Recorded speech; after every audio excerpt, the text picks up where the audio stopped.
एहतजाज एहतजाज एहतजाज। एक और पैगाम है, अहम ऐलान है, आपके कायद की तरफ से है, मेरे कायद की तरफ से है, हमारे खान की तरफ से है, और वो ये है कि अगला एहतजाज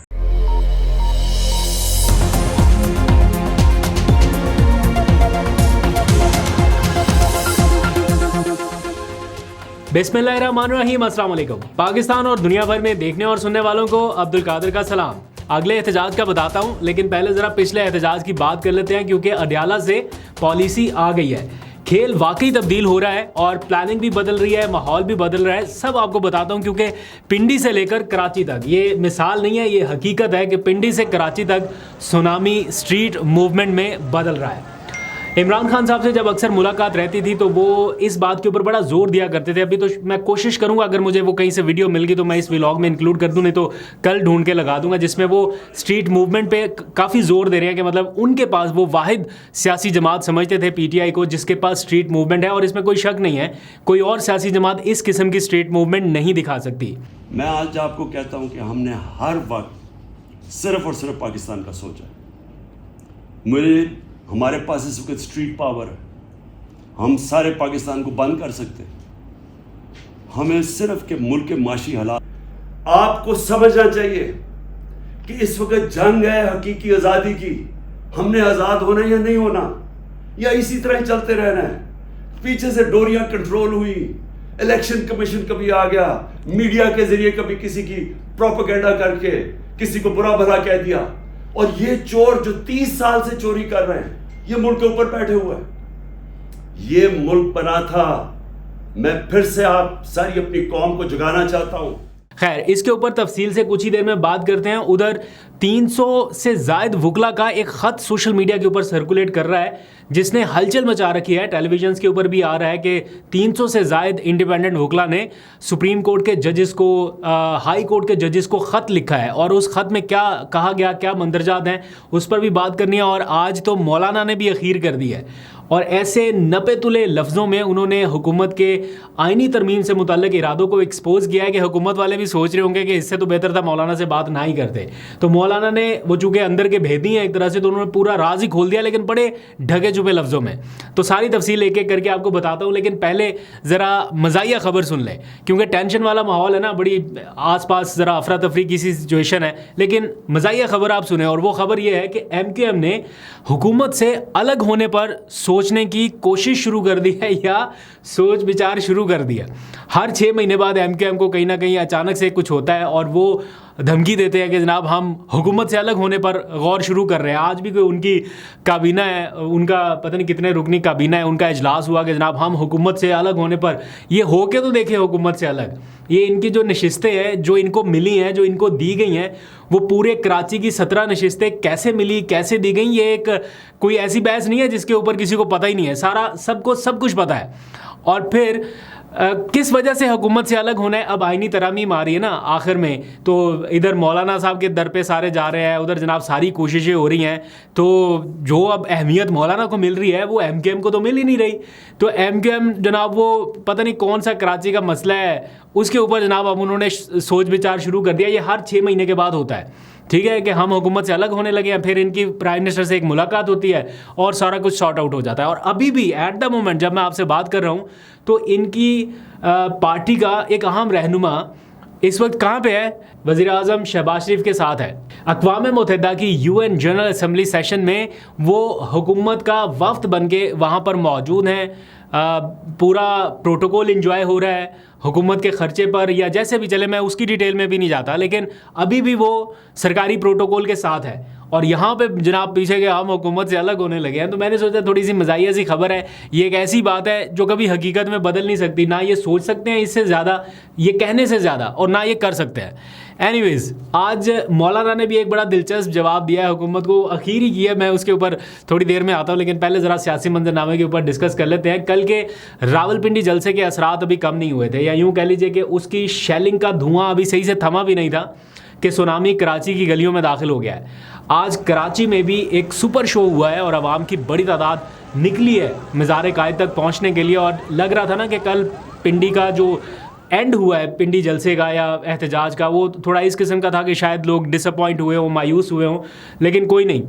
एक कॉल आती है, लोग निकलने के लिए तैयार है, उनको तो मौका चाहिए। इतने फ्रस्ट्रेट हुए हैं शायद, या इतना डिप्रेस है इस माहौल से कि लोग ये डिप्रेशन निकालना चाहते हैं, वो निकले हैं बाहर। और पता था लोगों को कि पुलिस घरों पे छापे मार रही है, लेकिन सारे के सारे पहुंचे उधर मज़ार कायद पे। और जिस तरह से रैली निकली है, जिस तरह से लोग निकले हैं, ये भी एक अपने आप में एक मुज़ाहमत ही है, एक अलग ही लेवल है मुज़ाहमत का। तो ये सिलसिला अब रुकने वाला है नहीं, क्योंकि अडयाला से कुछ पैगामात मौसूल हुए हैं पार्टी की सीनियर लीडरशिप को, और उसका उन्होंने बाकायदा ऐलान भी किया। अब से कुछ देर पहले मैं देख रहा था, शेख वकास अकरम ने ऐलान किया कि जनाब एहतजाज एहतजाज एहतजाज। और इसके बाद अब ये सिलसिला शहर शहर शुरू होने वाला है। और अब 2 अक्टूबर को बैक वक्त मियांवाली में, फैसलाबाद में और मुल्तान में ये एहतजाज होगा। पहले तो ये था ना कि सिर्फ लाहौर में है तो लाहौर में ही, रावलपिंडी में है तो रावलपिंडी में ही, तो हर जगह की पुलिस पहुंच जाती है जनाब रोकने के लिए। तो उसके लिए बेहतर स्ट्रैटेजी यही है कि आप डिफरेंट जगहों पे करें, ताकि इनकी तवज्जो तो ज़रा डिफरेंट जगहों पे रहे ना। तो अब मुल्तान, चूँकि अगर एक जगह पे करते हैं तो मुल्तान के लोग इतनी दूर से रावलपिंडी तो नहीं आए होंगे, इक्का दुक्का आगे होंगे, 10-12 आगे होंगे, 20-25 आगे होंगे, या ज़्यादा नहीं आते। इसलिए ये प्लान बना कि इनको किसी एक शहर में बुलाने की बजाय इनको अपने अपने शहरों में, बड़े शहरों में एहतजाज की कॉल दी जाए। और अब मियांवाली, फैसलाबाद और मुल्तान में 2 अक्टूबर को एहतजाज होने जा रहा है। गुज़िश्ता रोज़ रावलपिंडी का जो एहतजाज हुआ, उसके बाद के कॉन्सिक्वेंसेस क्या रहे, अभी तक क्या हुआ, उसके ऊपर थोड़ी बात करते हैं।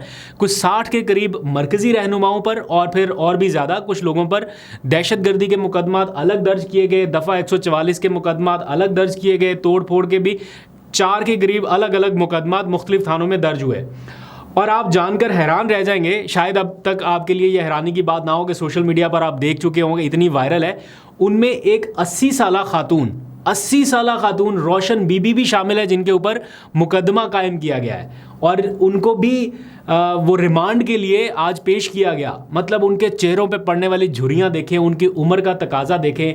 आपकी शायद वालदा की उम्र से भी बड़ी खातून है जिनको इस तरह से पेश किया गया। यार ये तो एक बिल्कुल ही एक्सट्रीम लेवल है, या बिल्कुल नेक्स्ट का भी नेक्स्ट लेवल है, जहाँ पर आके बंदा सोच में पड़ जाता है कि यार ये क्यों कर रहे हैं, ये कौन कह रहा है ये सारा कुछ करने को।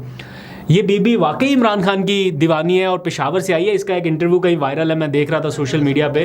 इनकी गिरफ्तारी से पहले तो कोई भाई साहब इनसे क्वेश्चन कर रहे हैं और वो बता रहे हैं कि वो इमरान खान के लिए निकली हैं घर से, और फिर उनका एंड जो हुआ वो इस गिरफ्तारी की सूरत में हुआ। तो सारे लोग उनको दिलासा दे रहे थे कि माँ जी परेशान होने की ज़रूरत नहीं है, बेफिक्र हो जाएं, कुछ नहीं होगा, सारे लोग आपके साथ है, सारी सपोर्ट आपके साथ है।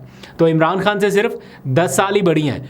उधर 72-73 साल शख्स के ऊपर भी 200 मुकदमात हैं, और इधर ये कोई 80 साल या शायद इससे भी ज़्यादा उम्र की खातून है, इनके ऊपर भी ये मुकदमा कायम किया गया है। मेरा ख्याल है इसके ऊपर तो पंजाब हुकूमत को वैसे ही नोटिस लेना चाहिए जिन्होंने ये मुकदमा कायम किया। और वाज़ेह रहे कि इस सूबे में हुकूमत भी एक खातून की है, उनके होते हुए।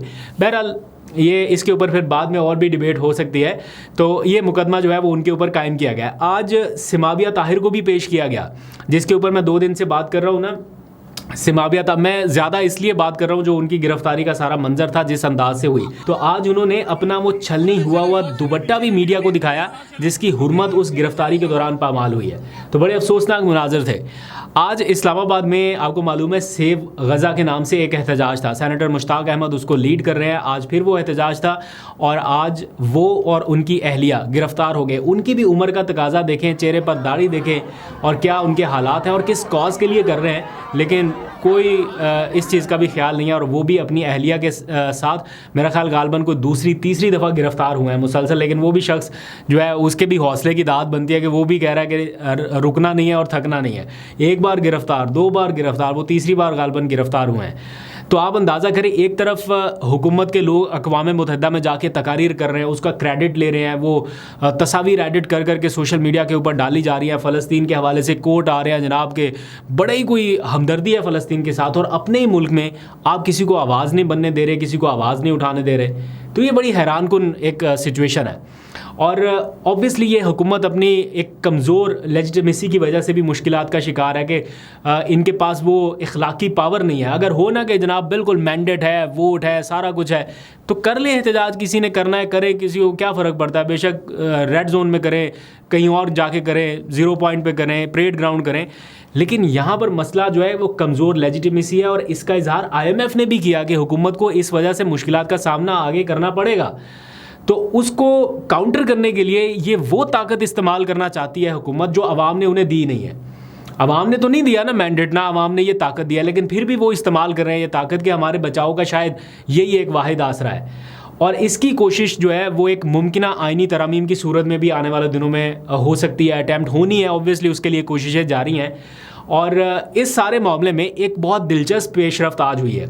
मौलाना फजलुर रहमान ने आज इस हवाले से कुछ गुफ्तगू की, कहीं पे वो मीडिया से गुफ्तगू कर रहे थे तो साफ़ी ने सवाल पूछा कि जनाब मुतज़ाद इतलात आ रही हैं, कभी लगता है आप इस तरफ हैं, कभी लगता है इस तरफ है। तो मौलाना ने बड़ा ही क्लियर और बड़ा ज़बरदस्त जवाब दिया और उन्होंने कहा कि ये पार्लिमान इतनी बड़ी तरमीम की हकदार है ही नहीं। ये पार्लिमान जो शहबाज लेड गवर्नमेंट है या पीपल्स पार्टी की कोalition में है, इसको ये हक ही नहीं है कि वो तरमीम कर सके। और उन्होंने ये कहा कि ये जाली पार्लियामेंट है और शख्सियात के लिए कानून साजी कर रही है। और साथ ही चूँकि वो घर के भेदी हैं तो उन्होंने ये लंका भी ढा दी कि हमारे पास आके ये कहते हैं कि जनाब फ़लाँ जज जो है वो सही नहीं है इस सिस्टम के लिए, फ़लाँ जज जो है वो उनको हटाना है, उनको साइड पर करना है।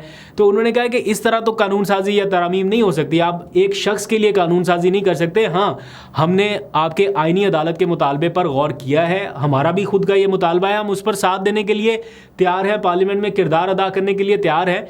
लेकिन ये कहना कि फ़लाँ जज ठीक नहीं है, ये जज ठीक नहीं है, ये गलत है। दैट मीन्स कि उन्होंने हुकूमत का वो सारा मंसूबा एक्सपोज कर दिया कि हुकूमत के लोग आके उनके पास क्या कहते हैं कि इस जज से जान छुड़ानी है, ये जज ठीक नहीं है, फ़लाँ जज ठीक नहीं है, तो इसलिए हमने इस जज को लेके आना है, तो इसलिए ये तरमीम ज़रूरी है। तो ढके छुपे लफ्ज़ों में उन्होंने सारी चीज़ें जो है वो बता दी हैं मीडिया को कि जनाब इस वजह से हो रहा है। तो मेरा ख्याल है अगर मौलाना तैयार भी हैं साथ देने के लिए इस आइनी तरमीम पर, तो मेरा नहीं ख्याल कि वो 25 अक्टूबर से पहले तैयार होंगे। अगर करनी भी है तो वो शायद ये चाहेंगे कि 25 अक्टूबर के बाद हो, किसी शख्स के लिए तरमीम ना हो, उस शख्स के जाने के बाद फिर आप करें, हम आपका साथ देने के लिए तैयार हैं। तो इस सिलसिले में आज एक और बड़ी पेशरफ्त हुई है।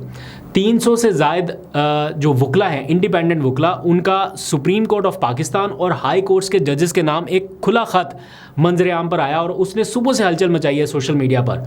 उस ख़त में मौजूद जजेस से ये दरख्वास्त की गई है कि वो किसी भी नई अदालत का या आइनी अदालत का हिस्सा ना बने, क्योंकि नई आइनी अदालत की हैसियत PCO कोर्ट जैसी होगी। ये PCO कोर्ट्स आपको याद है, अगर नहीं पता तो थोड़ी रिसर्च कर लीजिएगा, मुशर्रफ के टाइम पे ये सारा एपिसोड हुआ था।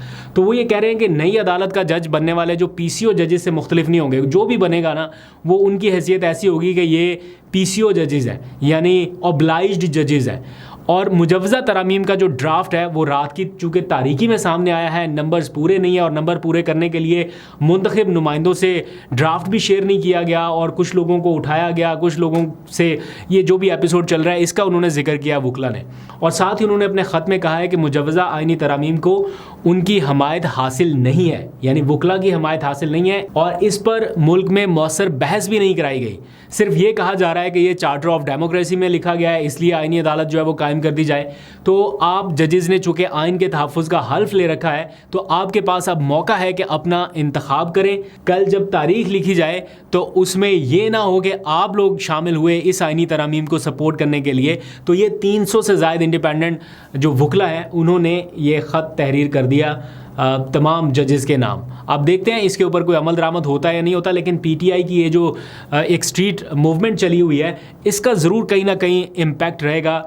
जजेस को सपोर्ट मिल रही होगी कहीं ना कहीं कोई बड़ा फ़ैसला लेने में। आपको अपडेट करते रहेंगे। अभी तक के लिए इतने, अपना बहुत सा ख्याल रखिए। अल्लाह हाफ़िज़।